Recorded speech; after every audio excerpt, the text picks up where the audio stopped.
Passer des vacances saines, c'est aussi regarder la télé utilement. Bonsoir à tous, bienvenue sur Live TV, la télé sans filtre. Vous êtes au Talk.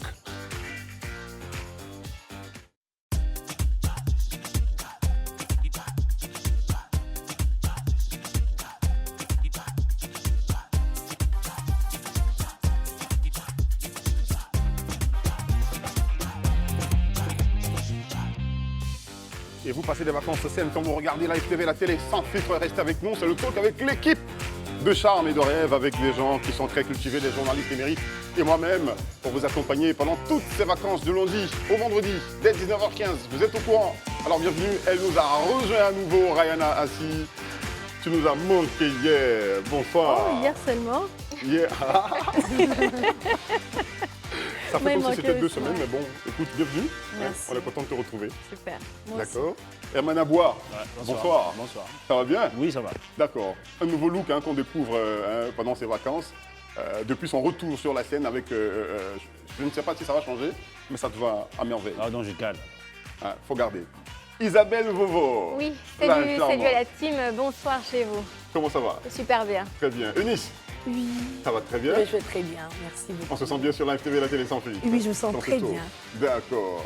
Jessica connaît. Bonsoir. Il est beau le voile rouge, il est trop beau. On m'appelle le petit chaperon rouge. Le petit chaperon rouge. Oui. Très bien. Alors, bravo, merci d'être là. Je vous sens en forme, alors je suis très heureux. On va commencer cette émission tout de suite avec l'info du jour. L'info du jour en Côte d'Ivoire, on parle de fraude sur la nationalité ivoirienne et des Libanais sont mis aux arrêts. Que s'est-il passé? Qui nous raconte les faits, Arman? Mais c'est vrai que les autorités ivoiriennes, effectivement, ont interpellé depuis quelques jours une dizaine de membres de la communauté libanaise. Il est reproché à ces 10 Libanais-là des faits de fraude sur la nationalité ivoirienne. Donc, depuis quelques mois, le gouvernement ivoirien a été alerté par les autorités qataries par rapport à ce fait-là. Donc, c'est dans la Qatari continuité même, jusqu'au fond là-bas. de l'autorité qatari qui, aujourd'hui, par exemple, c'est le directeur général de Plastica, qui est une entreprise puissante, comme les 3000 autres entreprises qui représentent la communauté libanaise en Côte d'Ivoire. Vous savez que les Libanais, c'est au moins 8% du PIB national de la Côte d'Ivoire. C'est une forte communauté qui est installée depuis 1930. Donc, quand on parle de cas de fraude sur la nationalité, certainement qu'on va donner des arguments sur ça. Mais c'est très bien, c'est très bien. Alors, on se pose la question de savoir, mais pourquoi les documents administratifs ivoiriens sont-ils si facilement accessibles? Comment ont-ils eu ces passeports? Est-ce que vous en savez quelque chose? Moi, mon point, il est clair. C'est avec la complicité des Ivoiriens eux-mêmes. D'accord. Parce que c'est pas de la magie en réalité. En Côte d'Ivoire, je veux dire, avoir la nationalité, c'est que tu es enregistré dans la base de données des Ivoiriens ou même du gouvernement. Donc, ça ne va pas se faire du jour au lendemain. C'est forcément avec la complicité. Donc, il y a forcément un réseau qui existe, des personnes qui vendent leur identité parce que le passeport, lui, il est vrai, mais la personne qui porte le passeport n'est pas la bonne personne, n'est pas la personne qui est sur le document. Donc, à ce moment donné, moi, je me dis, c'est ça, quoi. C'est forcément en complicité avec les Ivoiriens eux-mêmes. Est-ce qu'il y a d'autres moyens que vous connaissez? Mais je pense que depuis longtemps déjà, vous savez que le passeport ivoirien, par exemple, il est très attractif à l'étranger. Lorsqu'il y a des cas d'immigration dans des pays qu'on sait, des immigrants clandestins, on ne sait pas comment ils font, mais ils se procurent le sésame du passeport ivoirien. Donc, je veux dire que la destination ivoirienne, depuis quelques années, mais depuis peut-être longtemps avant, mais encore plus, puisque maintenant, il y a tous les secteurs d'activité qui bougent un peu plus. C'est attractif. Donc, vous savez bien qu'au Liban, par exemple, il y a les problèmes qu'on connaît au Liban qui font qu'il y a une forte pression de sortir de leur pays et puis de trouver des Eldorado. On sait bien qu'il y a une forte communauté libanaise en Côte d'Ivoire. Des parents, naturellement, on se dit que bon, s'il y a plein d'Ivoiriens, plein de Libanais dans un endroit, il faut bien qu'on vienne. Maintenant, est-ce qu'eux tous respectent la procédure usuelle pour acquérir la nationalité ivoirienne? Ça, c'est la question. Moi, j'aimerais déjà saluer les efforts que fait la police, en tout cas pour pouvoir avoir cette saisine-là, parce qu'il faut savoir qu'ils ont quand même démantelé un réseau là-dessus. Ensuite, il faut aussi dire que la Côte d'Ivoire connaît un boom économique, ce qui fait que notre pays est très attrayant pour les différentes populations étrangères. Et puis, il y a aussi ce phénomène que dans notre Constitution, en son article 12, interdit la propriété aux étrangers. Donc, ce qui fait que le document ivoirien devient un peu comme un sésame, donc qui permet en fait à tous ces businessmen de pouvoir avoir accès à la propriété, pouvoir faire des constructions. Il faut être ivoirien pour être propriétaire terrien et tout ça. Exactement, il faut être ivoirien pour pouvoir posséder des terres, c'est en son article 12 de notre constitution actuelle. Aussi, il y a un autre fait que moi j'aimerais soulever, c'est que c'est vrai que j'ai beaucoup lu sur les réseaux sociaux qu'on stigmatisait un peu la communauté libanaise, enfin moi je le dis parce que j'ai aussi des origines libanaises et tout, qu'on stigmatise la communauté libanaise, mais on sort en fait d'une crise identitaire en Côte d'Ivoire et je pense qu'il faudrait vraiment faire attention aux mots qu'on utilise, à ne pas stigmatiser, indexer une communauté en particulier, parce qu'il faut savoir que ce phénomène-là n'est pas nouveau et que ça concerne également d'autres personnes qui sont véreuses et qui veulent tout simplement se procurer... D'autres originaires d'autres pays que le Liban. Exactement, d'autres pays que le Liban. J'en veux pour preuve. Il y a, en 2016, l'État de l'Italie avait donc saisi la Côte d'Ivoire à l'effet de stipuler qu'il y avait 13 000 migrants qui étaient donc arrivés clandestinement donc, sur leur sol avec des papiers ivoiriens. En son temps, le porte-parole du gouvernement, Bruno Koné, avait donc dit qu'il reconnaissait, l'État ivoirien ne reconnaissait que 2 000 Ivoiriens parmi ces 13 000-là. Donc, c'est-à-dire le gap de 11 000, on se demande où est-ce qu'ils ont pu se procurer donc, ce document-là. Et ces personnes-là n'étaient pas forcément libanaises. Voilà. Est-ce qu'on avait leur nationalité En fait, ils venaient de plusieurs pays, plusieurs pays de l'Afrique de l'Ouest. D'accord. Je n'ai pas envie de stigmatiser un pays en particulier, mais voilà. Mais ce n'est pas que la question de la nationalité ivoirienne. Hein. Dans les pays, généralement les pays qui sont intéressants, vous partez par exemple aux États-Unis, il y a chaque jour des tentatives d'entrer, d'acquérir des papiers de façon... il y a ce qu'on appelle le mariage simulé, mais en réalité c'est le mariage arrangé. Je pense que c'est à cause de tout ça que le gouvernement a prévu une loi. Maintenant nous allons y arriver, mais bon, la question que je voudrais vous poser tout de suite, c'est qui est ivoirien déjà? On est ivoirien lorsque on est né d'un parent ivoirien. C'est-à-dire que ce soit la mère ou le père. Au moins un parent, oui, c'est la première chose. La deuxième chose, avant 1960, c'est-à-dire qu'avant décembre 1972, il faut que les gens qui avaient le droit de sol en Côte d'Ivoire, qui étaient déjà là, ils sont ivoiriens. Maintenant, la troisième chose qui est un peu, je ne dirais pas la plus difficile. Avant 72, déjà. Avant 72 et en Côte d'Ivoire. Et puis, la troisième chose qui n'est pas la plus difficile, mais qui est un peu, qui te permet d'acquérir la nationalité ivoirienne par naturalisation, c'est qu'il fallait, avant, c'est que si tu vis en Côte d'Ivoire, que tu es marié, tu as un conjoint qui est ivoirien, c'est-à-dire que ce soit une madame ou bien monsieur, qui est ivoirien, tu deviens automatiquement, tu peux demander automatiquement, immédiatement, la nationalité ivoirienne.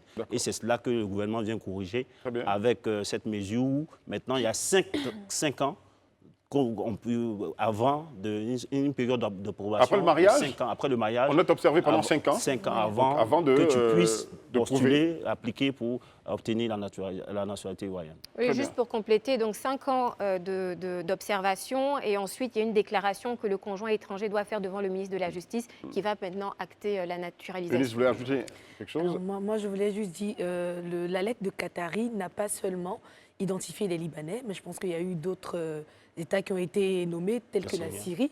Et tout, et moi, je pense que quelque part, c'est parce qu'effectivement, la nationalité ivoirienne jouit d'une presse assez importante dans les autres pays de la sous-région et peut-être dans le monde.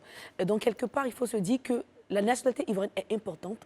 Et pour cela, il faut que les autorités compétentes et les acteurs et les citoyens, les Ivoiriens, soient conscients de cela. Et de ne pas rentrer dans une...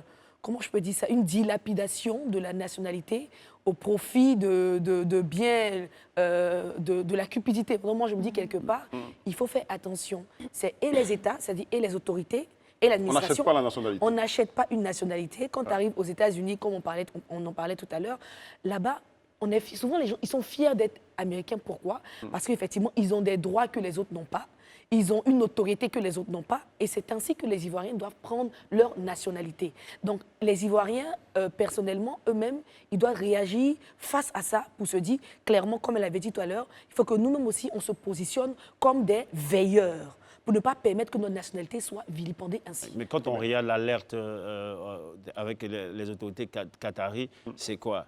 Ça veut dire, en même temps que le pays est attractif, c'est qu'il y a effectivement cette facilité-là d'obtenir par des couloirs, par des réseaux. Oui, c'est triste que ces documents. Oui, Donc, mais il sans faut des que les fonctionnaires autorités, véreux, c'est la corruption. C'est ce que je dis, c'est qu'il faut que les autorités insistent sur ces aspects-là pour que ces réseaux qui pullulent l'administration puissent être démantelés déjà.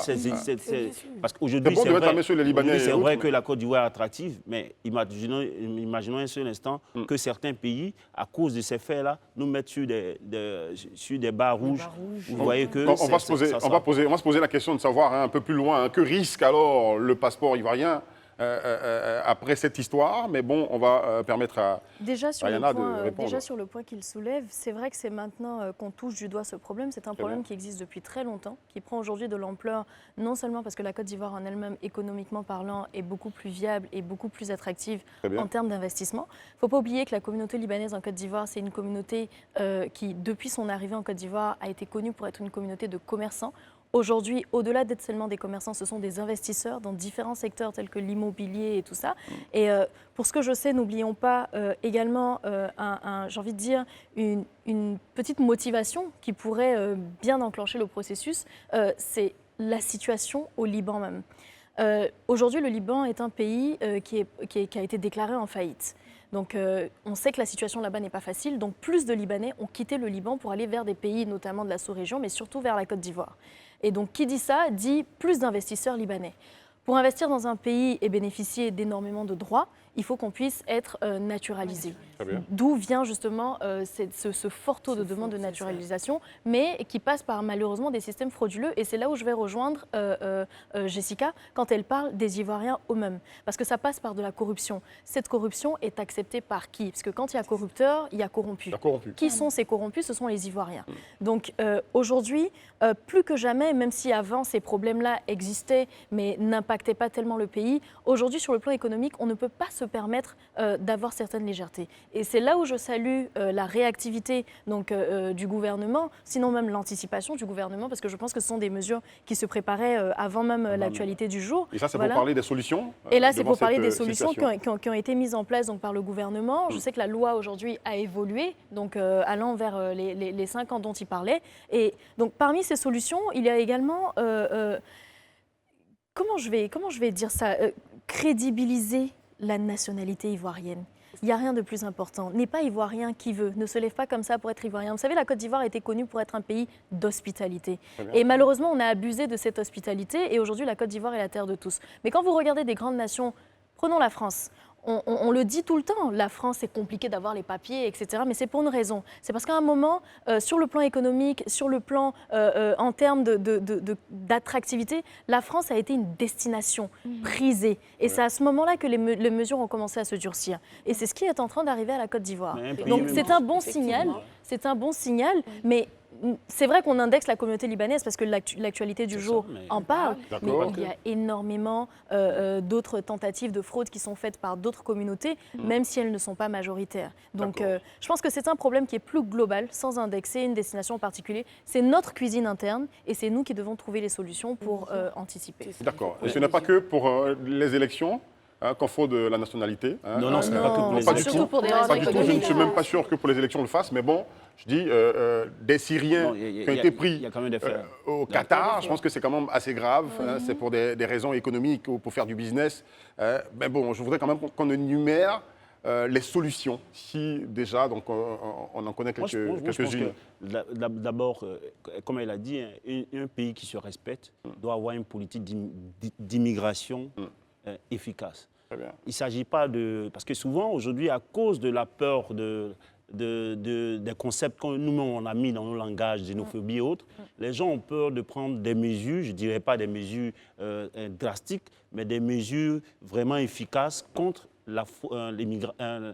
contre la fraude, fraude. de la nationalité. Très bien. Parce qu'aujourd'hui, c'est sensible. Vous voyez que même on a peur de sortir certains noms de pays, tout simplement parce qu'on ne veut pas que les gens... Ouais. C'est un cas qui est réel. Aujourd'hui, c'est la communauté libanaise, quelques éléments. Ce n'est pas eux tous, d'ailleurs. Les Libanais, depuis 1930, ils sont intégrés ici pour la plupart. Donc, ce n'est pas eux tous. C'est souvent des cas. Mais si cela existe aussi auprès de certains frères de pays qui sont autour de nous, il faut que les Ivoiriens eux-mêmes, les réseaux, les autorités veillent de faire en sorte que les réseaux qui, partout où ça pullule, ils prennent des mesures contre cela. Il ne faudrait pas que... Il y a aujourd'hui des gens qui se plaignent. Pourquoi est-ce qu'on a seulement... sur la carte d'identité, il n'y a pas le nom de parents. Je sais que cette question-là, ailleurs, on ne demande pas forcément qu'il y ait le nom des parents là-dessus. Mais il faut pouvoir expliquer aux gens, il faut pouvoir faire en sorte que nos systèmes soient fiables pour que ces réseaux-là soient démantelés. Et je salue d'ailleurs même la décision, les mesures qui sont prises. Effectivement, on ne peut pas, sur la base d'un mariage qui est consenti aujourd'hui, et demain permettre à la personne d'acquérir...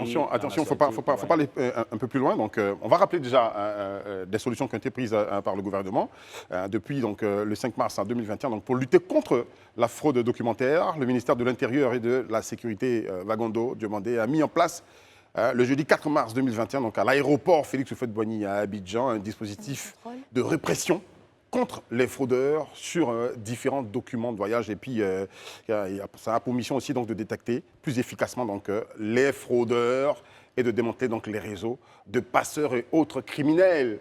Voilà les documents. Donc, on a entendu parler de billets broutés, on a entendu parler de faux passeports, des choses qui s'obtiennent ainsi. La Côte d'Ivoire resserre un peu les boulons. C'est bien qu'au niveau des passages aériens, au niveau des frontières aériennes, que cela, c'est vrai que ces dispositifs-là, généralement, on les dépose au niveau des frontières aériennes. Mais au niveau des frontières terrestres, ça passe. Aujourd'hui, quelqu'un qui quitte, par exemple, au Ghana pour venir en Côte d'Ivoire, est-ce qu'il y a des données biométriques qu'on prend là-bas? Quelqu'un qui quitte le Mali pour venir en Côte d'Ivoire, qui quitte Burkina. Donc, forcément, quand on a un bon passeport, moi, je pense que ces dispositifs-là, il faut les déployer aussi sur les autres frontières. Oui, moi, j'ai envie de dire organisation.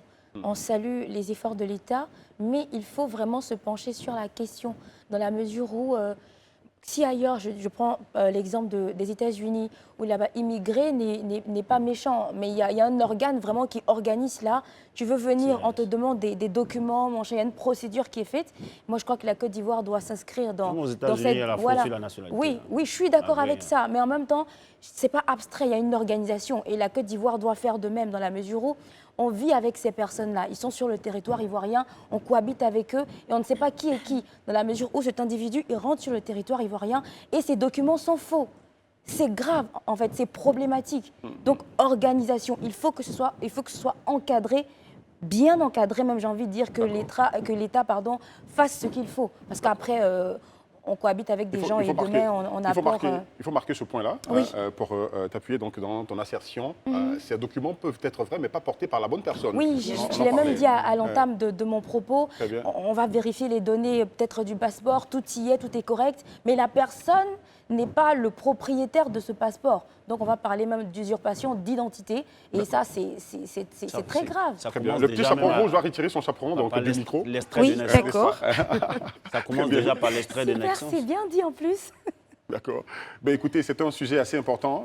Aujourd'hui, la question qu'on se pose, après tout ceci, le passeport ivoirien qui a du crédit à l'extérieur, que va-t-il se passer après tout ceci? Comment est-ce qu'on va être vu? On n'est pas encore arrivé là. Mais il faut déjà prévenir, parce que Guéry, il faut en parler déjà. Jusqu'à aujourd'hui, je pense que la destination ivoirienne, c'est une destination qui intéresse le monde entier. Ça, c'est sûr. Mais ceux qui quittent ici avec des passeports, pour aller risque, ailleurs alors qu'ils ne sont pas ivoiriens, c'est là le risque. Le risque qu'on encourt, c'est qu'on va se retrouver à être confronté à des refus de visa à l'étranger, parce qu'ils vont vraiment... Mais déjà, c'est déjà fait.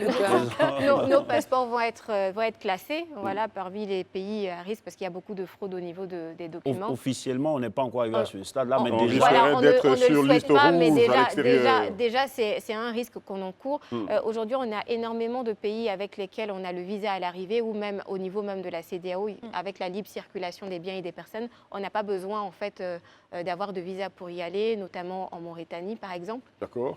Même si la Mauritanie ne fait pas partie de la CEDEAO, mais il y a quand même un lien de coopération entre la Côte d'Ivoire et la Mauritanie qui permet en tout cas à la personne Même le Maroc. Est-ce que vous pensez déjà y aller Même le Maroc. sans visa. D'accord. Est-ce Oui, que vous pensez même au déjà qu'il Maroc faut également. ralentir le flux d'entrée des Non, moi, immigrants? je pense qu'on ne peut Alors pas le moi, dire de non, façon la est-ce plus qu'on peut le vieille. faire déjà? C'est une politique, c'est une politique globale d'immigration. Il faut la concevoir. Il y a des idées, il y a des experts qui sont là. Il faut la concevoir. On ne va pas ici dire prendre la responsabilité sur nous de fermer les frontières. Non, c'est pas ce qu'il faut Voilà. On ne faire. peut pas Je pense prendre que la responsabilité il faut- sur nous de fermer les frontières, mais il y a un point qu'il faut soulever aussi, le point des empreintes.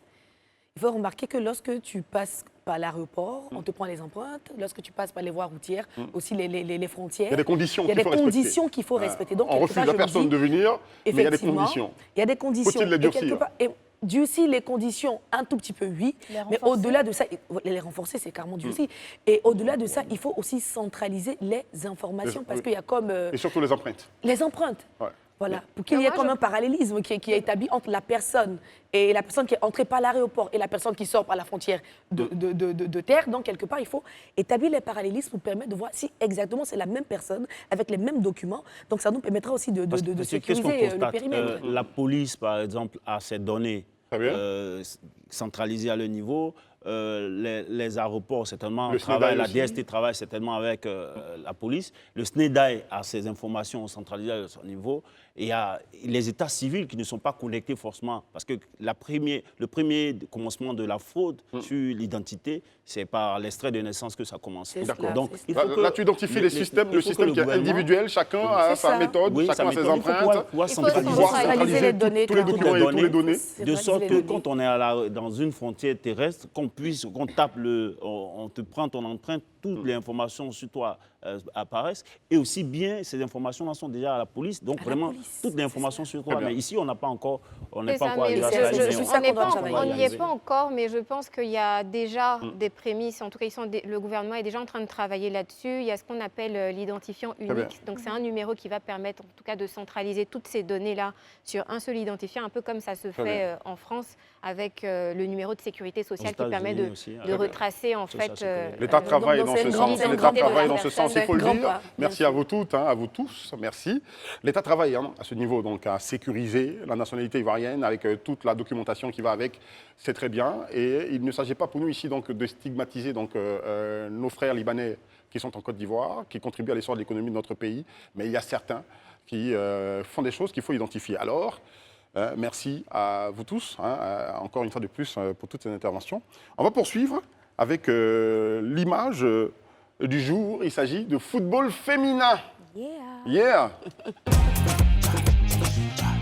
Et c'est une bonne nouvelle, nous qui sommes fans de football. Avant d'y aller, je voudrais savoir, les femmes, quels sont les sports que vous pratiquez, vous, déjà? Rayana, tu pratiques un sport? Ouais. Le souffle avant de répondre. souffle Ce silence avant de interpellateur. répondre. Quel sport est-ce Un que tu sport très pratiques? cérébral. Très cérébral. Je réfléchis beaucoup. Yo. Je me muscle le cerveau. on va dire. Waouh. Ah ouais, tu le D'accord. stimules bien comme il faut. Fallait pas me Bel demander et échappatoire, quand j'ai hein. dit ouais, fallait comprendre que non. Ouais, ouais, que tu ne fais pas de sport, mais du tout, On Isabelle. peut fuir comme ça. un peu de boxe taille. J'ai arrêté, mais sinon... Ça se Attention. voit quand même. Pardon? Mais elle est toute gentille de toute façon. Ça se voit. Il y a ceux qui musclent les cerveaux. Voilà, et- Je sais, je sais Voilà pas pour comment vous je dire. dois prendre ça, mais... Et c'est que tu utilises les poings. D'accord. Eunice, Un peu de gymnastique. gymnastique? Oui. Bon, disons que c'est un Gymnastique? Ouais, c'est sport. Bon, D'accord. C'est du ça sport, compte du attention, sport, c'est ouais. du Ouais, sport. c'est C'est une activité physique. Quel genre de gymnastique? Mais quand tu dis que tu alors? pratiques là, tu vas 2 fois par semaine faire de la Je sais pas, gymnastique? la gymnastique. Non, c'est de temps en temps. De temps en temps? Tu avais 5 Une fois par mois. D'accord. Elle est douée d'une certaine souplesse et tout ça. Bon, on n'est pas au courant. Jessica? Alors moi, je suis une grande fanatique de football. J'ai grandi dans un environnement de footballeurs. Mon père, il a 50 ans. Il continue de voyager pour jouer au foot. Mais mon grand frère, mon petit frère, on m'appelait Maloney Junior au quartier parce que c'était le nom de foot de mon père. Fanatique et pratiquante Oui, de football. oui. Bravo. Je veux dire que maintenant, j'ai grandi, je me suis un peu féminisée. Donc, je suis très rare sur le terrain de foot, mais quand D'accord. même, je De garde... temps en temps, tu tapes dans le ballon. L'âme, Oui, Et ça, à c'est chaque très fois bien. que On va j'ai profiter l'occasion. de ta passion, donc, et de ta pratique du football, pour Oui. parler de cette brillante victoire Oui. des éléphants de Côte d'Ivoire Yeah. avant la Coupe d'Afrique des Nations qui se joue dans notre pays. Nos éléphants sont allés battre les Algériennes sur un score, chez elles, sur un score de 13-0. C'est un record. domicile. Bon, on me dit toujours, on n'applaudit pas sur le plateau, mais on applaudit les Ivoiriennes. La petite voix à l'oreille, on Et applaudit puis tu quand es dans même les de temps en couleurs temps. même. Et puis je suis dans. C'est pour ça que j'ai porté les couleurs de la Côte d'Ivoire, donc bon, ça fait orange aller, ça. à domination. Tu n'as pas fierté, passé mon le Dieu. mot, apparemment. Oh, quelle fierté. Mais avant ça, déjà, on parle de record, Oui. parce qu'avant ça, les Ivoiriennes avaient battu ici en Côte d'Ivoire les Nigériennes sur un score fleuve encore 11-0. Il faut dire qu'elles sont bien fortes. Tu nous parlais de l'entraîneuse, on dit, Oui, la coach. le sélectionneur, D'accord. donc De cette équipe. Clémentine Touré, qui est vraiment une ancienne joueuse internationale qui a vraiment réussi son coup, une magnifique carrière en tant que milieu de terrain. Et aujourd'hui, moi, je me dis, elle est à la tête de cette équipe. C'est vraiment ce qui renforce vraiment toutes les compétences de cette équipe qui devient la meilleure dans le monde, oui. Dans le monde ? Oui, dans le monde, oui, parce que, vous voyez... C'est trop dire. elles sont- Attention. oui, Les en Allemandes même temps, et tout ça, fais attention. Le oui, monde, quand c'est même. trop dire. Oui, je suis d'accord, mais je suis ivoirienne. Quand on est ivoirien, on est D'accord. fier. Mais Donc, disons- vas-y. mais disons la vérité. Mais regarde un peu le score là. Disons la vérité, pas dans Non, le mais non, monde. je veux dire, mais regarde un peu. Eh, 30 à je 0. dis qu'on ne sait jamais. Pour le moment, on a le pouvoir. Regardez un peu le score là. En Comment Afrique, il est si très, tu veux. il est très indicateur. Voilà, et on garde espoir parce que voilà, découragement n'est pas ivoirien. Très bien. Donc c'est vraiment ça. Je salue nos filles qu'on a l'habitude d'appeler les filles de la côte. Vous D'accord. êtes sur la bonne voie. N'hésitez pas, nous on vous soutient. Très bien. Go. Quand même, la Bravo, meilleure, les Ivoiriennes. La meilleure joueur du championnat On va y de aller. France, Oui. comment elle s'appelle, la Rosemonde. D'accord, Passy, elle est dans qui a mis- l'équipe. Qui a marqué 6 buts. Très bien, merci. Wow. Merci encore et bravo. Ah, en plus, hein. Merci encore aux filles. Donc on peut poursuivre un peu encore pour parler de cette joueuse. Oui, moi, ce que je voulais dire, c'est que cette victoire des éléphants, les éléphants n'ont qu'à avoir pitié, ils vont voir ça aussi. Mais non, mais Ils vont- c'est vrai aussi. Ils vont nous permettre ça, ces c'est gens de très vrai, victoire. c'est vrai. Vous savez. On n'a pas de C'est vrai que quand ce sont les dames elles le font, on passe l'information, comme ça, il n'y a pas trop de passion.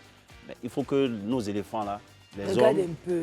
puissent faire des scores comme ça. Bon, je ne demande pas ça, mais au moins des victoires qui nous apportent. Mais après, de Et toute moi, façon, la c'est ça. tendance inverse, on passe au woman power. Hein. Donc, si ce sont C'est les cela. éléphantes qui nous portent cette fois, C'est on pas est si tout mauvais. aussi Il ravis. était C'est toujours toujours le le drapeau. drapeau. Pourquoi pas dans le- peut-être qui après brille la la Coupe Coupe d'Afrique des d'Afrique. Nations des hommes, Oui. on organisera la Coupe Et pour d'Afrique faire- des et pour Nations faire un pour clin le football d'œil. féminin. Pour faire un clin d'œil à Emma Naboa qui a parlé du mindset de gagnant. Ouais. Voilà, et tout. Elles Je pense l'ont, qu'elles les l'ont filles. carrément. Ce mindset. Et pour le leadership féminin, effectivement, c'est vraiment un bon coucou à la femme qui prend les rênes, qui est devant, qui domine et vraiment qui est en train de mouiller le maillot sur le terrain mieux que les éléphants.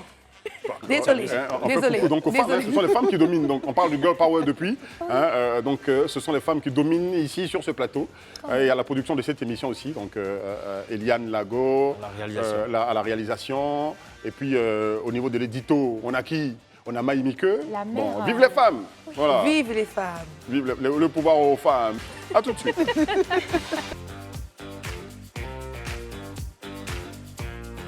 Ah, c'est fou ce que je l'apprécie, cette musique de fond. Alors, nous sommes de retour sur le plateau du Talk. Merci de rester avec nous sur Live TV, la télé. Sans filtre, toute l'équipe est installée. Jessica, Eunice, Isabelle, Rayana, Herman Aboy et moi-même Eric Henry. On est content de vous servir pendant ces vacances. On va y aller tout de suite pour l'info du jour de Régional 2023. On parlait de cette alliance déjà donc, concernant la commune de Yopougon. On va revenir sur cette alliance. J'ai cité PPACI, PDCI. Il y a des arrangements qui se sont faits finalement, n'est-ce pas?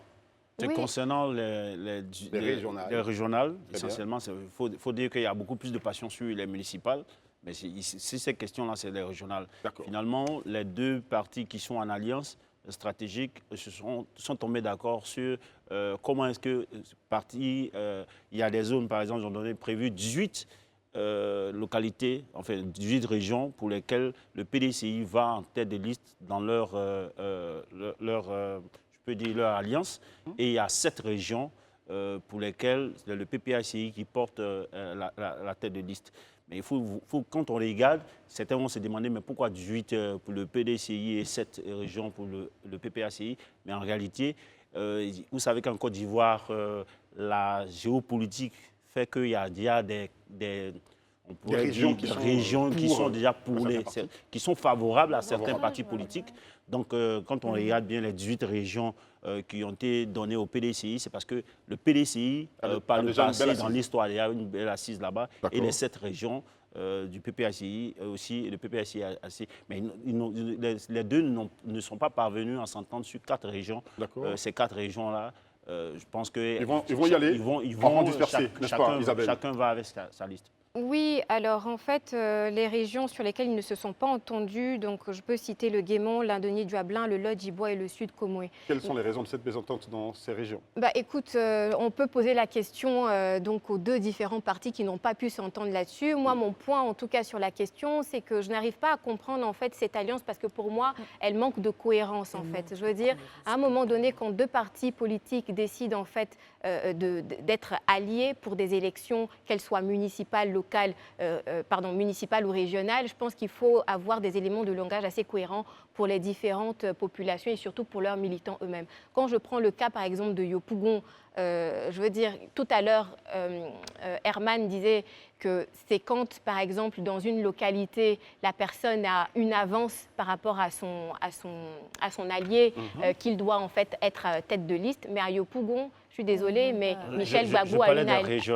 Oui, non, mais c'est la même chose. Je veux dire, la cohérence en fait d'une alliance va de pair en fait, que ce soit au niveau régional comme au niveau municipal, parce qu'on parle d'élections locales en fait. Mais en même temps, il ne faut pas oublier que le PPACI ou le PDCI, le PPACI n'est pas le PDCI, le PDCI n'est pas le PPACI. C'est vrai que les gens se sont mis d'accord sur, comme on dit, c'est une alliance. Mais pourquoi cette précision? Je veux savoir, parce que quand on est allié, on devient... Voilà, quand on est allié, on a une vision commune et on va aux élections. S'ils avaient une vision, s'ils avaient le même objet qui était stipulé dans leurs différents statuts et règles et règlements intérieurs, cela veut dire qu'ils allaient se fondre, créer un parti. Moi, Quand tu te maries avec ton épouse, est-ce que vous avez différents objectifs dans votre foyer? Bon, je ne sais pas. Non. Je ne sais pas si c'est le bon exemple. Non, c'est pas le bon exemple, puisqu'il y a des mariages aujourd'hui, il y a des mariages arrangés, il y a des mariages sur contrat. Oui, mais les mariages sur contrat, les mariages arrangés, on voit très bien comment est-ce que ça se termine en fait. Mon point, il est simple. Non, c'est pas ce que je suis en train de dire. Je dis juste que ça manque de cohérence. Quand je prends le cas, par exemple, du RHDP, ils ont eu un problème, par exemple, dans le Moronou. Dans le Moronou, il y avait la question de la présidence, de la tête de liste comme Afine Guessan ou alors Aondjon. Voilà, entre les deux candidats, on devait en choisir un. Le RHDP devait en choisir un. Et finalement, c'est Afine Guessan qui a été choisi. Donc, ils ont réussi à avoir une cohérence dans leur alliance, dans leur stratégie globale. Régions. S'ils parviennent à s'entendre sur 25 régions et sur 4 régions qui ne parviennent pas à s'entendre, mais c'est déjà un message fort envoyé aux différentes populations. Vous savez qu'entre eux, même s'ils n'arrivent pas à s'entendre là, comment est-ce qu'ils vont pouvoir gérer en fait les différentes collectivités pour le bien-être des Ivoiriens? Dans ces 4 régions, Rayana, est-ce qu'on a pas forcément les raisons, mais ce qu'elle dit, c'est ça que j'évoquais. Ça envoie un signal assez particulier parce que si ces partis-là, après tout ce qu'ils ont vécu, chacun de leur côté, après tout ce qui s'est passé en Côte d'Ivoire, ont encore du mal, même dans le cadre d'une alliance, à s'allier dans certaines localités, ça envoie un signal qui est assez fort. Après, ce qu'on peut leur accorder, c'est que le but d'une alliance, c'est de mettre toutes les chances de son côté pour enlever les chances à ceux qui sont en face. Donc, au moins, avec la majorité des régions sur lesquelles ils ont pu s'entendre, ils arrivent à le faire. On est d'accord, mais franchement, le signal, il n'est pas bon. Et on avait discuté de ça sur la question de Yopougon, c'est exactement la même chose en petit format qui se répercute donc sur les régionales, mais c'est exactement encore les mêmes deux qui sont face à la même problématique. Et moi, je pense qu'en interne, il est important qu'ils revoient ensemble les termes de leur arrangement, mais au-delà de ça, que les termes de leur arrangement soient, j'ai envie de dire, l'illustration parfaite de ce qu'ils auront comme programme dans les différentes localités dans lesquelles ils sont. Parce que la seule illustration que moi j'arrive à lire, ce sont des partis qui ne plaident que pour l'intérêt en fait de leur chapelle, c'est tout. D'accord. Est-ce qu'on peut parler de union imparfaite? Clairement. Moi, quand j'entends alliance politique, c'est 2 partis politiques qui ont des visions différentes. Moi, je me dis, il faut signifier cela. Ce n'est pas parce qu'on a décidé de se mettre ensemble pour devenir plus fort qu'automatiquement nos visions vont s'aligner. Et c'est une collaboration d'intérêt. C'est-à-dire qu'on ne vient pas dire oui, je te partage. Moi, je viens vers toi pour être fort. pour gagner. Donc moi, je ne suis pas très étonnée de la tournure des choses, mais nous sommes devant les faits. Donc naturellement, on va observer et voir ce que demain nous réserve. Tout Mais à simplement. la fin, moi, je pense que ça paie les électeurs aussi. Donc s'ils restent dans cette démarche, c'est pas très bon pour déjà même 2025. Ça annonce aussi les couleurs Après, ce des qui est élections intéressant, 2025. c'est que quand on regarde un peu la répartition, comme tu le disais tout à l'heure, on sait que ce qui appartenait au PPACI appartient au PPACI, ce qui Effectivement. appartenait au PDCI. Donc là, dans ce cadre-là, ça ne perd pas vraiment les électeurs. Mais pour Claire. ceux qui lisent entre les lignes et qui pensent C'est ça. plutôt à venir, comme on le disait, le signal, il n'est pas très Mais en même très, temps, en même temps, c'est le positif. jeu électoral. Hein. Vous savez que Oui, naturellement. le PDCI a ses ambitions. C'est vrai, a ambition de reconquérir le pouvoir de l'État. Pareil pour le PACI. Donc, il faut dire que malgré leur union ne peut pas être parfaite. Donc, forcément, les deux parties-là vont s'entendre sur certains points, ils ne vont pas s'entendre sur On d'autres se points. pose tellement de Mais moi, ce questions que je que- veux, Opinion ce que je hypocrite. veux qu'on note, c'est que Notons. l'ambiance. L'ambiance, oui. Parce que c'est l'ambiance qui a prévalu qu'il faut regarder.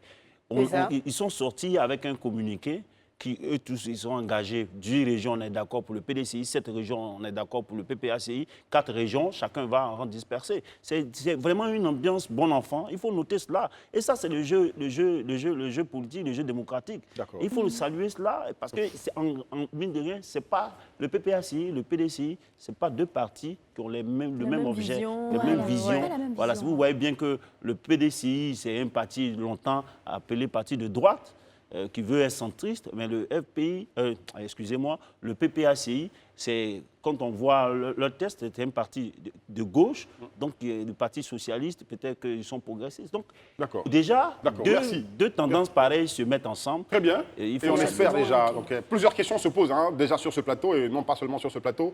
Je suis sûr dans l'esprit de plusieurs Ivoiriens. Alors, pour y répondre, on espère la semaine prochaine avoir sur ce plateau l'un des dignitaires, un dignitaire donc, du PPACI, pour nous expliquer donc, la portée donc, de cette alliance et pourquoi alliance, nous éclairer plus encore, alliance dans certaines régions ou dans certaines contrées de la Côte d'Ivoire, et non-alliance sur 4 régions qu'on a, Mais qu'on a il faut citées. bien On noter aimerait que vraiment pour savoir. le cas du Haut-Sassandra, par exemple, avec Stéphane Kipré, qui était la tête de liste au départ pour le PPACI, et le professeur Djidji Madi, qui était la tête de liste pour le PDCI, ils se sont entendus là-dessus. Effectivement, le PPACI avait adoubé leur candidat qui était Stéphane Kipré, mais aujourd'hui, le PDCI et le PPACI se sont mis d'accord pour que ça soit le professeur Djidji Madi qui soit à la tête de liste pour leur alliance dans cette région. Il faut saluer cela. Il y a En même temps, quelques- c'est un peu il y a normal quelques parce ententes. que JJ m'a dit il a quand même une longueur d'avance sur Stéphane Kipré sur le terrain. Donc je pense que c'est Je ne normal. dirais pas ça D'accord. parce qu'ils Si, ne se sont si, jamais si. affrontés à une élection. Ils se sont jamais affrontés, mais JJ m'a dit est quand même, je crois que Ils c'est se sont son jamais trois- c'est son affrontés trois- à je une crois que élection. c'est son troisième mandat. Ils se sont jamais affrontés, certes, parce que c'est maintenant que Stéphane Kipré est en train de D'accord. venir sur le terrain pour prétendre en fait à une candidature. On va régionale. retenir que Mais, c'est l'un de vos points de désaccord dans cette émission. On va peut-être engendrer d'autres dans la prochaine partie de cette émission. Bien sûr, allons-y, ça fait l'actu. On y va tout de suite. Hier, les parlementaires, sénateurs plus députés se sont réunis à l'Hôtel Ivoire d'Abidjan, en congrès. Que s'est-il passé? Quel était l'objet donc, de ce congrès? Jessica nous situe. Effectivement, hier, le parlementaire ivoirien s'est réuni à la demande du président de la République pour donc donner quitus à la modification de la constitution ivoirienne. Et sur 352 parlementaires, 318 avaient les mains levées, ce qui a donné l'aval, donc l'accord, ce qui veut dire qu'officiellement, la constitution sera donc modifiée. On attend de voir la tournure que les choses vont prendre. D'accord. Voilà. La Constitution sera donc modifiée. Modifiée, En quel oui. article précisément, Eunice? Alors, la modification de la Constitution voulue par le président de la République le 25 avril 2023 porte sur l'inauguration de 2 sessions ordinaires au Parlement, l'une de janvier à juin et l'autre d'octobre à décembre, ainsi que l'élection des députés et des sénateurs. Le deuxième point, rapidement, porte sur la modification, devrait abroger, j'aimerais dire, plusieurs dispositions transitoires et finales de la Constitution, ainsi sur la désignation du vice-président de la République, de la vacance de la présidence et de la République. D'accord. On y va tout de suite avec les enjeux, hein, avec Isabelle Vauvor qui pourra bien sûr nous situer sur les enjeux de cette modification de la Constitution. Oui, alors déjà, je vais rebondir un peu sur le point de Nice. En fait, quand le président de la République, quand il a fait son discours sur l'état de la nation, il avait souhaité donc modifier 2 points de la Constitution. Donc, c'est d'abord le calendrier de travail des parlementaires pour que, effectivement, ça puisse correspondre à celui du gouvernement pour faciliter en fait la célérité des dossiers de loi, des projets de loi. Voilà. Ensuite, le deuxième point, c'était donc l'élection des députés et des sénateurs, de sorte à ce que le mandat présidentiel corresponde donc au mandat des députés et des sénateurs. Et par la suite, donc, je veux dire, ça ouvre aussi plus ou moins la question de la vacance du pouvoir avec donc la vice-présidence. Faut savoir que dans les années antérieures, il y avait donc une disposition spéciale qui prévoyait donc la nomination du vice-président. Et là, on va aller en 2025 à l'élection présidentielle. Donc, cette révision de la Constitution va permettre, en tout cas, à la commission parlementaire de pouvoir se prononcer là-dessus, à savoir si on partira en ticket donc par vote ou alors on restera sur cette disposition de nomination. Quel est l'avis d'Arman Aboua sur ce point? Bon, je pense que c'est vrai, bon, c'est juste une question. Pourquoi est-ce qu'on ne peut pas... C'est vrai que le président, c'est dans ses fonctions, c'est dans ses habits de choisir la voie... Dans ses prérogatives. Dans ses prérogatives, de choisir la voie de prendre la décision d'appeler le Congrès pour leur soumettre les discussions. Mais je voudrais savoir, demander à vos voix, est-ce qu'il n'y a pas une autre voie pour pouvoir peut-être... Une autre voie, c'est-à-dire? Une autre voie pour modifier des dispositions dans la Constitution? Non, je veux dire, ça reste en fait dans les prérogatives du président, comme aussi il peut faire appel à un référendum. Voilà. Mais comme on ne peut pas faire de référendum chaque 8 mois ou alors chaque 6 mois, bah, il prend ses dispositions spéciales, un peu comme il ne va pas faire appel à un référendum pour pouvoir gracier ou amnistier Laurent Gbagbo ou alors Simone et Yves Gbagbo. Effectivement, là-dessus même, je l'attends. J'espère que le président de la République va essayer, la même manière qu'il prend des mesures pour aider, pour calmer aussi la population, pourrait peut-être, ça va aider le peuple ivoirien, la réconciliation, prendre cette mesure aussi pour essayer d'aider. Les Ivoiriens attendent peut-être qu'il y ait amnistie. Peut-être que Arman Aboua pensait à une autre voie, peut-être. Non, c'est la seule voie, les deux voies, c'était ça. Le président, c'est dans ses droits de pouvoir solliciter le Congrès pour des modifications. Et il y a aussi la voie référendum. Comme elle a dit, tous les mois, tous les 8 mois, on ne va pas venir changer. Donc, là, tu es d'accord avec elle? Oui, je suis d'accord avec c'est dans ses droits. Mais il faut rappeler aussi que les parlementaires, c'est l'émanation en fait du peuple. Donc en fait, on les sollicite. C'est comme si on sollicitait aussi le peuple, voilà, de façon indirecte. Tout à fait. Ça revient plus ou moins. C'est pas un référendum direct. On a prévu le référendum. Pardon? Ils étaient là et on a prévu le référendum. Oui, il y a deux façons, mais il faut quand même laisser les prérogatives, en tout cas du président, de pouvoir exercer son pouvoir comme il l'entend. Voilà. Qu'est-ce que j'aurais trouvé plus convenable? Ce que j'aurais trouvé plus convenable... C'était la question que je posais. Il n'y a pas de... C'est pas de dire que quelque chose me convient forcément. Mais tu n'as pas l'air à 100% d'accord avec... Non, je ne peux pas dire. Le président, c'est dans ses droits. Il n'y a rien d'illégal dans ce qu'il fait. Seulement que je pense que si il peut le faire pour certaines situations. Aujourd'hui, par exemple, tout le monde dans le sens de la réconciliation, certains attendent qu'ils prennent ces mêmes dispositions-là, cette même approche-là, pour essayer d'amnistier d'autres personnes. Toi, laisse mon frère. Ça reste ton souhait. Après, je pense qu'il y a des voies légales aussi pour faire cette demande-là et je pense que les parlementaires au niveau du PPACI peuvent en tout cas solliciter mais je ne parle pas au nom l'Assemblée du nationale. Bah, ça, c'est une bonne précision. Il ne parle pas au nom du PPACI. Là, je le dis pour lui, mais franchement, il ne parle pas au nom du PPACI.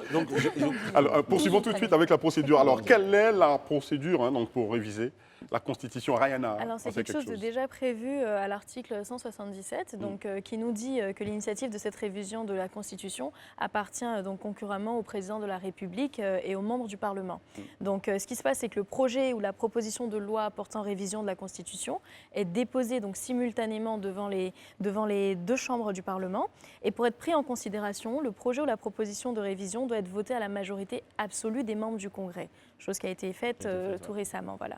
La révision de la Constitution donc, ne sera définitive qu'après avoir été approuvée par référendum à la majorité absolue des suffrages exprimés. Toutefois, le projet ou la proposition de révision n'est pas présenté, si ce n'est pas présenté donc, au référendum, eh bien, le président de la République peut décider de le soumettre au Parlement. D'accord. Donc voilà. Dans ce cas, le projet ou la proposition de révision ne sera adopté que s'il réunit la majorité des 2/3 des membres du Congrès effectivement en fonction. Voilà. Et le texte portant révision constitutionnelle, une fois approuvé donc, par référendum ou par voie parlementaire, donc les deux voies sont effectivement légales, sera promulgué donc, par le président de la République et publié au journal officiel de la République Côte d'Ivoire. Ben, voilà qui est clair. Tout le monde est d'accord, Isabelle? Oui, La plus d'accord du plateau. Est-ce qu'à l'heure actuelle, les députés ont reçu la version à modifier? Non mais C'est une Herman, question, quelle est ta réserve exactement Ma sur réserve, ce c'est que sujet? Parce qu'on a je- l'impression qu'il y a une réserve Non, mais qui non. ne sort pas. Bon, allons-y. Allons-y, enfin. Il y a deux approches. Enfin, il y a deux projets de modification, deux tests. C'est-à-dire que la question de la vacance de pouvoir. Avant, on avait le président et le vice-président qui partaient en ticket. Après, on enlevait cela, le président et le vice-président. Le président nomme le vice-président. Aujourd'hui, on doit réviser cette forme-là. Est-ce qu'on revient à la formule de ticket? C'est la question. Puisque si on veut modifier, cette disposition-là. Alors, donc, je veux savoir si les députés ont déjà cette version qui est soumise à leur sagacité, Herman, à leur intelligence. si pour tu une m'écoutais, tu aurais compris. J'ai dit tout à l'heure que lors de son discours sur l'état de la nation, le président a souhaité faire 2 amendements au niveau de la Constitution. Un, il s'agissait donc du temps de travail des parlementaires qui doit coïncider donc à celui du gouvernement pour faciliter donc en termes de célérité des dossiers au niveau des projets de loi. Le deuxième élément, c'était donc sur comment dirais-je, le mandat présidentiel avec les élections des députés et des sénateurs pour que le mandat présidentiel puisse correspondre en fait à leur mandat également, pour éviter de faire de multiples élections à chaque fois. On est d'accord. Ce sont ces 2 dispositions que le président a voulu changer de la Constitution. Maintenant, une fois que le Congrès a voté pour une révision de la Constitution, il se trouve que, comme on va aller aux élections 2025, la question de la vacance du pouvoir doit être étudiée. Voilà. Non, mais ce n'est pas le président qui a demandé cela. Non, mais je mais pense c'est que quelque le chose point- que les parlementaires peuvent étudier. Je n'ai Mais pas je pense dit que le c'était point le président d'Herman- qui avait demandé. Je pense que le point disais d'Herman, c'est de simplement dire que- qu'ils n'ont pas les nouveaux les textes, nouveaux donc sur textes, quelle base sur est-ce le- qu'ils acceptent. Mais en fait, ce qu'il faut savoir, c'est que, alors, on a la prise en considération donc, du projet, mais une fois donc révision de la loi faite, ça repasse encore une fois en fait devant le Congrès ou par référendum. Donc il y a la validation effective du projet révisé. Donc là, ce qui s'est passé, c'était la prise en considération. Donc c'est comme si, en langage terre à terre, accepte pour ceux, qu'on va le voilà, faire. on accepte que ce soit révisé, Révisé. Et sous maintenant, réserve qu'on exactement. revoie l'article révisé avant de l'approuver pour publication. Mais je tiens quand même à préciser que ces 2 dispositions que le président souhaite que ce soit révisé au niveau donc, de la Constitution font déjà largement, en fait, en tout cas... Question de débat. Non. En fait, ces 2 dispositions ont déjà été plus ou moins adoubées par à la fois le pouvoir, pas à la fois par le parti Le au sénateur pouvoir. et les- Oui, les sénateurs, et je les veux dire députés. les groupes en tout Les groupes cas parlementaires. politiques, Les les différents groupes groupes parlementaires. politiques en fait du pouvoir et ceux aussi de l'opposition. Dans les groupes parlementaires. OK. normalement, dessus, il y a pas de les débat. retrouvailles pour la suite alors? Je pense, Avant le 25 juillet, quoi. Ouais, c'est ça. D'ici le 25 juillet, il Toutes les devrait dispositions statuer là-dessus. vont être prises jusqu'au 25 juillet. Et D'accord. je crois que la précision de Rayana était vraiment... c'est important de savoir que ce parlementaire-là, cette réunion, c'était vraiment pour donner l'accord, savoir est-ce qu'on allait modifier la Constitution. D'accord. Maintenant que, à l'unanimité, je ne dirais pas sur de 352, 318 ont donné leur accord. Je crois que maintenant, ils vont réfléchir sur la modification de la dite Constitution. Et puis maintenant, après, on va voir ce qui viendra, tout simplement. Ils vont réfléchir sur les différents points. Oui. Merci à vous tous pour nous avoir éclairés. Donc, je sais pourquoi elle me regarde ainsi. Elle se dit beaucoup de choses à propos de ce sujet si important qu'on a abordé et qu'on a discuté tous ensemble. Sur ce plateau. Un sujet beaucoup moins stressant. Voilà, c'est ça le terme. Le mood d'Herman, on y va tout de suite. Le mot d'Herman. Bon. Vigilance. Il y a Jessica qui a prévu un jingle pour Herman. Effectivement. T'as dit quoi? Oui. Chers amis téléspectateurs, on démarre maintenant avec le mood d'Herman. D'accord. Vigilance pour nos vigiles. C'est la thématique abordée Oui, aujourd'hui. vigilance pour nos vigiles. D'accord. En faction devant les supermarchés, les pharmacies, les restaurants, les établissements bancaires ou même à l'entrée de certains services publics. On les voit presque partout dans nos vies quotidiennes, dans le quotidien de nos vies. On les reconnaît tout de suite dans leur uniforme chemise à galons jaune et pantalon gris. Souvent même, il y a le galon, mais on ne voit pas le galon. Et ça donne parfois à des tâches diverses, au-delà même de la mission première qui leur est assignée. Tout à fait. Gestion de parking, décompte du nombre de peu trop de visiteurs, zèle. les agents Port de des bagages. sociétés Un peu trop de zèle. de gardiennage appelés communément les vigiles sont ainsi surexploités. Est-ce qu'il y a d'autres tâches? Même dans les agences de facturation de l'eau et de l'électricité, ils font souvent office d'agents de services d'accueil, de conseil et d'orientation des clients venus pour des démarches diverses. Malgré tous ces services rendus, les vigiles et leurs familles broient du noir à tel point qu'ils sont quelquefois contraints de mendier pour arrondir leur journée, obligés de se plier parfois à quatre pour ceux qui gèrent les parkings, pour repérer des clients qui sont supposés être des fortunés, Très pour bien. espérer Et avoir un l'AFTV pouvoir. a fait un, il y a problème dessus. Oui, il y a problème, Voilà. effectivement. Et allez-y, savoir ce qui est arrivé à ce dernier-là, à ce vigile-là. D'ailleurs, à propos, chacun de nous, au moins ici, a une anecdote sur les vigiles, Sur les vigiles. une expérience sur les vigiles. Vous pouvez m'en toucher un mot? Ah bon, moi, pour parler des vigiles, effectivement, c'est des personnes utiles à la société, bien sûr, Très bien. puisqu'ils sont quand même des gardiens de biens Je et ne beaucoup touche de pas choses. d'anecdote. Qu'est-ce que vous avez vécu Attends, spécifiquement avec eux? j'arrive. Je suis sur le chemin. Alors, moi, j'ai remarqué une chose, c'est que les vigiles, en fait, c'est comme si tu leur dois quelque chose. Quand tu as garé ton véhicule et que tu dois démarrer pour partir, il y a un regard qu'ils te jettent là. Si tu n'as pas fait attention au regard, c'est malédiction qui va sortir. C'est-à-dire que quelque part, c'est comme si on leur doit. Finalement, on se dit, est-ce qu'on les paye bien? Parce que moi, ça m'a vraiment intrigué de les regarder tout le temps en train de te faire des beaux yeux parce qu'ils veulent que tu leur remettes un 100 francs, un 200. Ce n'est pas vraiment honorable.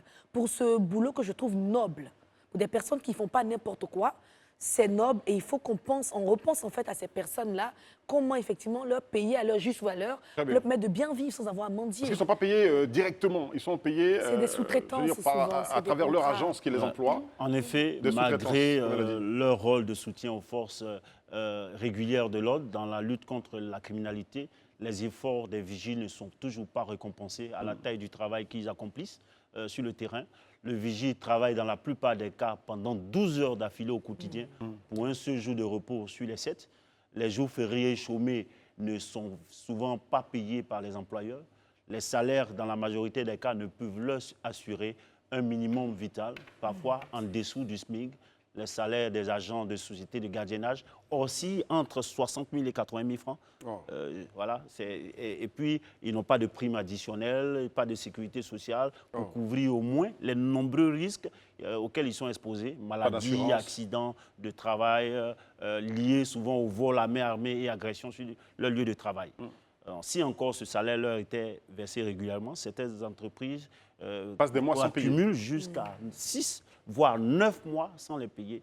Ces entreprises, avec la complicité de certains syndicats qui dans le secteur, parviennent même à faire disparaître, c'est ce que certains m'ont dit, des preuves de décès et d'agressions physiques sur les lieux de travail. Waouh, mais combien d'entreprises exercent dans ce secteur alors? Avec Combien? plus de 600 entreprises recensées, le fait que 600 entreprises Recensées, oui, c'est cela. le secteur engorge plus de 60 000 agents pour un chiffre d'affaires d'environ 90 milliards de francs CFA. Non. Si on s'en tient au chiffre de 2017, ce qui représente seulement 86% d'entreprises qui sont fiables, soit 14% agréées, donc dignes de confiance. Vous voyez que comme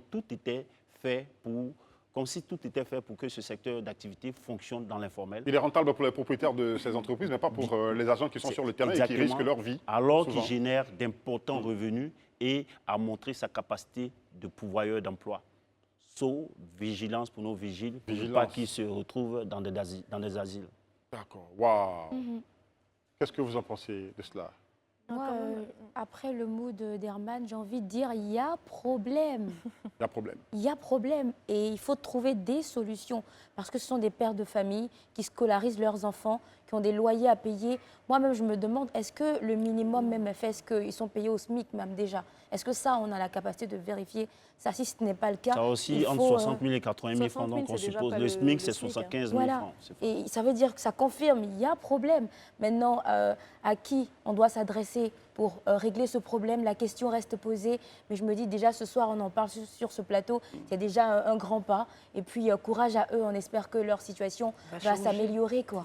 Alors, ça soulève quand même un point, encore parler de régulation, parce que ce secteur, c'est un secteur dont on parle depuis très longtemps quand même. C'est vrai que le reportage de Live TV datait déjà de beaucoup de mois en arrière quand même. Ouais. C'est un problème qui est d'une telle importance que c'est un peu le prolongement du bras des corps armés, j'ai envie de dire. Parce qu'ils ne sont peut-être pas armés, mais ce sont des gens qui mettent leur vie au service de la protection donc, des citoyens à la fin de la journée. Donc, ces agences de placement par lesquelles on passe pour avoir ces vigiles, parce que ce sont des agences qui sont reconnues, qui sont enregistrées, je l'espère pour cette année. Il y a 86 seulement, qui sont 14% des 600, qui sont agréés. C'est vrai qu'elles ont leur papier de société. Toutes les autres travaillent dans l'informel. Justement. Pas dans l'informel, mais qui ne sont pas agréés. Mais, Parce que tu mais en peux tout créer cas, ta tous ces société, vigiles-là travaillent et sont mis devant des maisons, des bâtiments, des institutions, etc.